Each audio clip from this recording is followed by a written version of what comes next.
আসসালামু আলাইকুম রহমতুল্লাহ। বিসমিল্লাহ গিফট শপ থেকে আরও একটি নতুন ভিডিও নিয়ে হাজির হলাম। প্রতিদিন অসংখ্য মেসেজ পেয়ে যাচ্ছি ফেসবুক পেজ থেকে যে ভাইয়া এই জুস পটগুলো কখন আসবে, এই জুস পটগুলো কখন আসবে। তাই আর দেরি না করে আপনাদের জন্য মাহে রমজানে 20% ডিসকাউন্টে এই জুস পটগুলো নিয়ে আসলাম। কয়েকটি ডিজাইন অ্যাভেলেবেল আছে।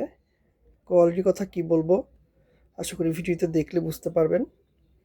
বাস্তবে এর কোয়ালিটি এবং এর গুণগত মান আপনি ব্যবহার না করলে বুঝতে পারবেন না। আপনার ছোট্ট সোনামণির জন্য এটি ব্যবহার করতে পারেন, তাকে জুস ছলে খেতে পারে এই জুস পটগুলো দিয়ে। জুস পটগুলোর প্রতিটির সাথে একটি একটি স্ট্র দেওয়া আছে এবং এর উপর অংশটি ব্যাম্বো দিয়ে তৈরি। খুবই কোয়ালিটিফুল, ফুড গ্রেড, যা দীর্ঘদিন ব্যবহার করলেও কোনো সমস্যা হওয়ার সম্ভাবনা নেই। কালার যাবে না, দীর্ঘস্থায়ী কালার। চাইলে আপনারা এটিকে 120 ডিগ্রি ওভেনেও দিয়ে এটি ব্যবহার করতে পারেন। ধন্যবাদ।